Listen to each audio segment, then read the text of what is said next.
Hello there, people of the internet. We got some construction noise in the background, nothing I can do about that, but I'm still determined to come out here and make a video today.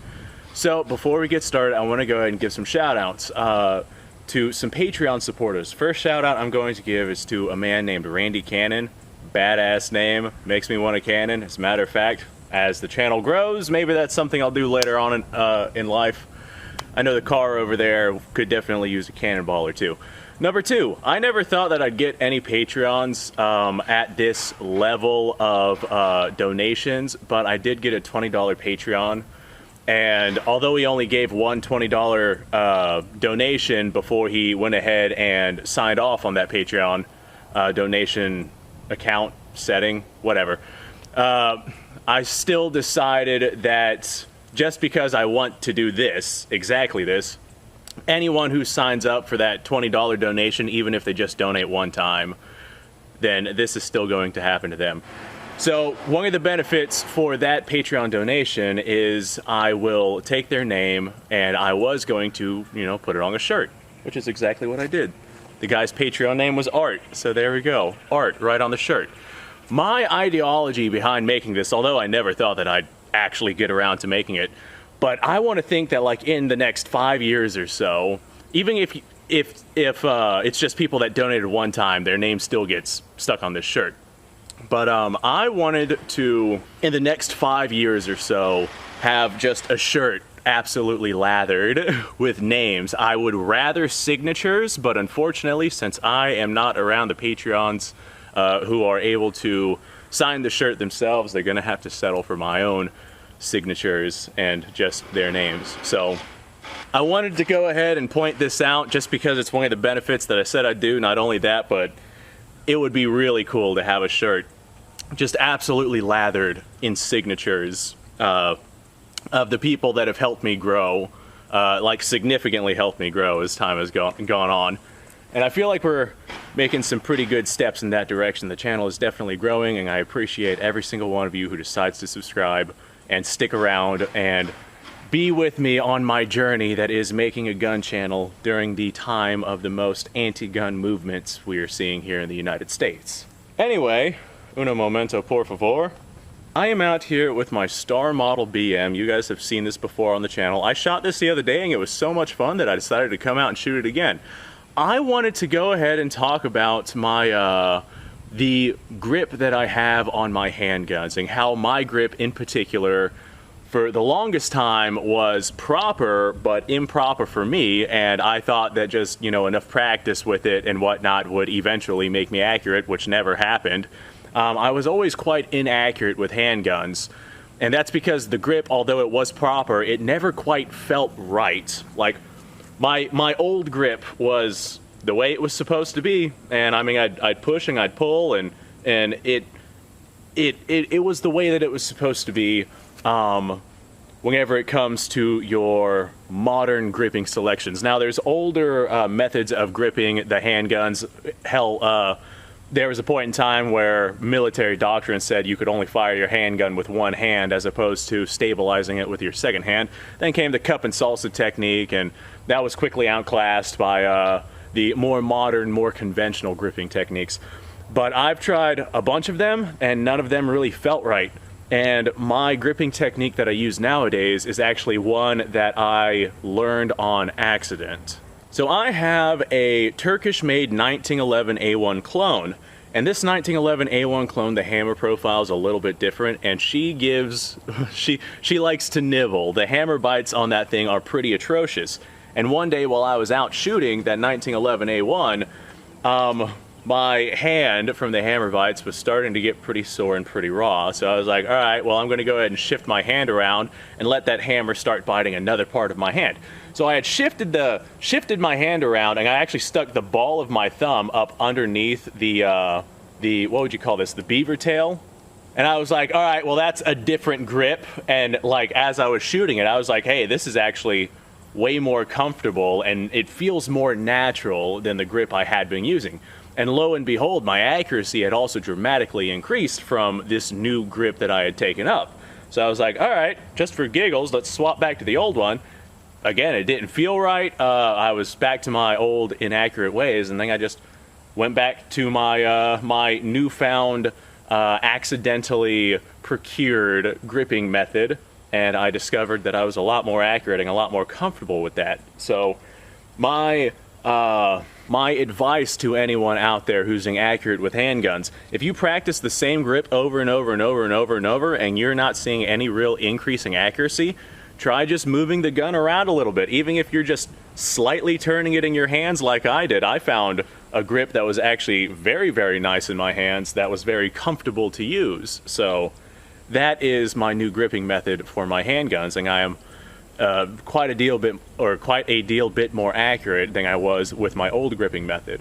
Now real quick, I've noticed I've stuck my finger on the trigger a couple of times. I'm sure somebody's going to call me out for that. Anyone who knows anything about single action handguns, the hammer is down on this. This would not fire no matter how many times I pulled the trigger, even if there was a round in the chamber, which there is not. But I wanted to bring up the idea that just because somebody teaches you how to grip whatever it is gun that you're using, it might not be the best way for you. I mean, mine is very, very similar to how I was taught. It's just a different angle, and I just have a lot more support on the handgun from my newfound gripping method as opposed to the old way that I was taught. If you're having trouble, I highly recommend just playing around with your gripping stylings. Rotate your handgun, move your hands slightly up and down. Try not to bring it too far up, otherwise you'll get slide bite or hammer bite or something like that. Just mess around with how it is that you're gripping your firearm and see what works best for you. Now, since I'm out here at the gun range talking about gripping a handgun, I figured I'd go ahead and run some rounds downrange. I went ahead and I made myself a target here. I did not have access to a printer, so I just kind of had to hand draw one. I actually have two different targets here. We have a cat face right here and a smiley face right here, and it's definitely not anything else, all right? Is that okay to show? I don't know. I guess we'll see. So what I'm gonna do is I'm gonna tell you guys a hilarious story.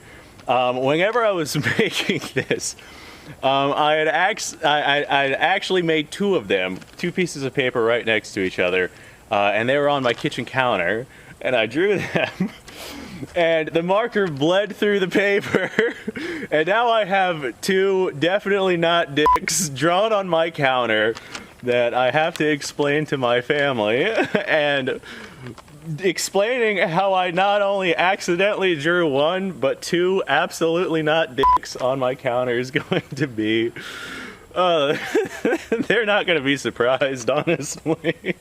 Although this right here is clearly not a dick and some balls, on the counter, it really does look like a dick and some balls, but this is definitely a cat face and a smiley face. I made that very clear. Note how this is not a D, this is one of those brackets, which is what is used for the smiley face.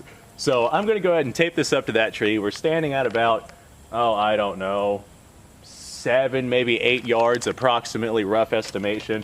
And I'm gonna put some rounds on this target, and then I'm gonna leave my household and not come back for a couple of days, because whenever they come home, they're probably gonna be upset on the smiley face and cat face that is drawn on the counter in permanent marker. I was hoping that some nail polish remover would help, and it kind of did, but not as much as I was really dreaming of. All right, well, strapping on my target with this paint tape to a tree, it's almost like this stuff is not designed to stick to trees and other various woods and barks. Fine, just roll over there, why don't you? I couldn't redo that even if I tried it 100 times. It successfully rolled like all the way over there. Well, I guess I don't need it anymore. So what I'm gonna do is I actually have 2 magazines with 5 rounds apiece, and just for fun, I'm going to go ahead and send 5 rounds at a time onto my target, just practicing my fundamentals and whatnot. I mean, that's basically what this video is, practicing my fundamentals, trying to get that newfound grip so familiarized that it just feels like, that it gets to the point of just being muscle memory. Because a lot of times whenever I quickly grab a handgun, I'll find myself using my older grip rather than using my newer, more accurate grip, just because I'm so used to the older one. That's the one I've used for years. Now, it'll be interesting to see if the paper is still standing on that tree by the time I'm done with it. I'm honestly very much expecting that paper to fall down, but let's go ahead, and I got 5 rounds. Let's take that new grip and put it to use. Yep, there it goes. Okay, all right. Kind of hard to fire at that thing while it flops around, but let's have a look at what we got. All right, so I was aiming at the cat face, and the accuracy I achieved is still not great for anybody who is quite competent with handguns. But unfortunately, it's a skill that if you don't use it, you lose it. And 2020, you know, ever since then, the price of ammunition has absolutely skyrocketed. So I have not really been able to practice as much as I'd like to. But I'm noticing a distinct increase in accuracy in comparison to my older methods of gripping my handgun. So right there, I'd say probably, a 4-inch group or so at about 7 yards. Not great, but all rounds were on target, and that target was moving. However, my thought process is very seldomly in a defensive situation will you be firing at a stationary target, so I kept going, despite the fact that it was absolutely falling apart. And that's exactly what I'm going to do on this one, unless it like falls under the ground or something. Now I'm going to go for the smiley face down underneath. Let's see how long that stays there.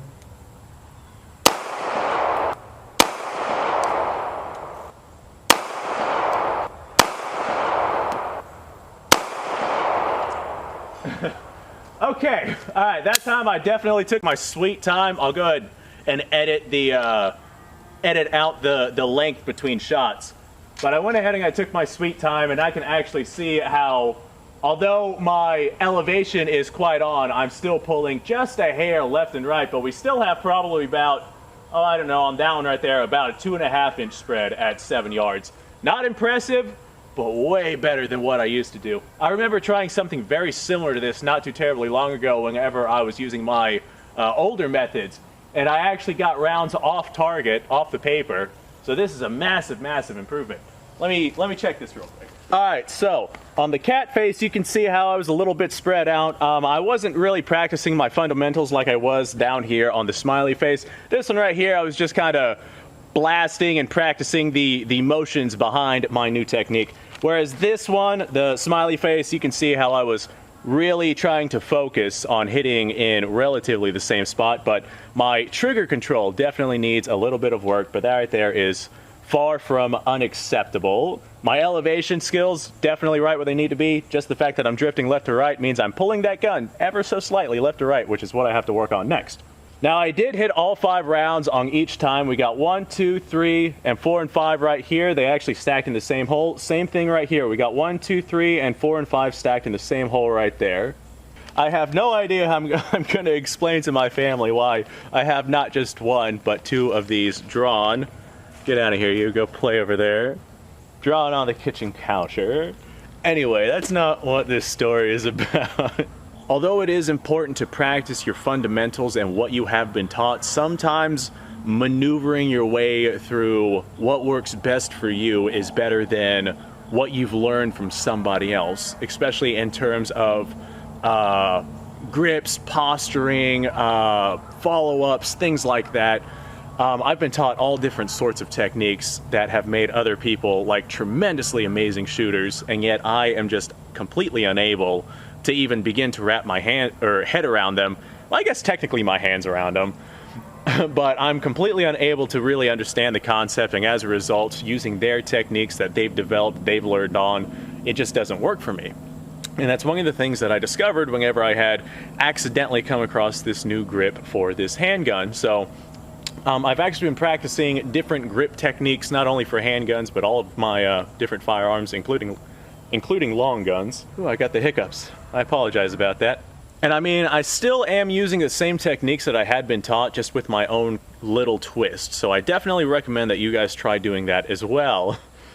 Anyway, folks, I have no idea what's going to happen with this video. For obvious reasons. We're going to see how the YouTube overlords like, well, they're not going to like me. I already know that for a fact. That is one of the things that I signed up for whenever I decided to make a gun channel. Anyway, that being said, thanks for watching, guys. Subscribe to the channel for more, because I do this kind of stuff all the time. If you like the video, that helps out with the algorithm. And what else? The description down below, I have a link to all sorts of different goodies, including an email list now for just in case reasons. If you want to sign up for that, go ahead and sign up for that. Lots of updates, backgrounds, stories, bloopers probably. I'll figure out some cool stuff to stick on there to go ahead and give people some incentive to go check that out. Anyway, I feel like shooting some more stuff, and it looks like we're going to have some rain soon, so I'm going to go ahead and probably make another video. You guys go off, have a fantastic day, and thanks for watching.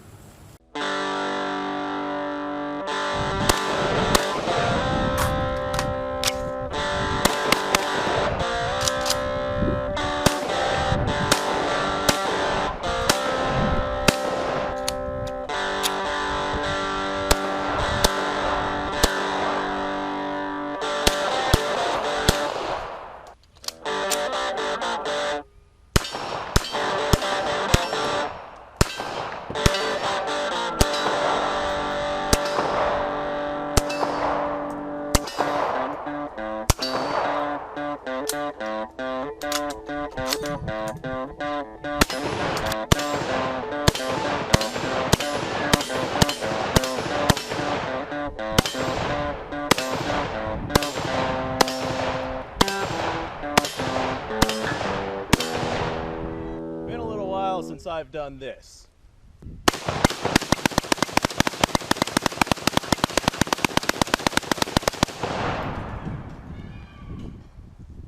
Bonnie and Clyde be damned. The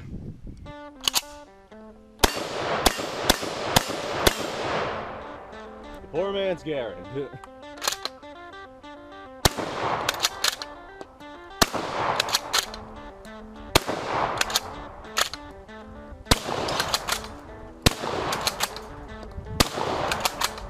Shame that bolt-action shotguns aren't more mainstream.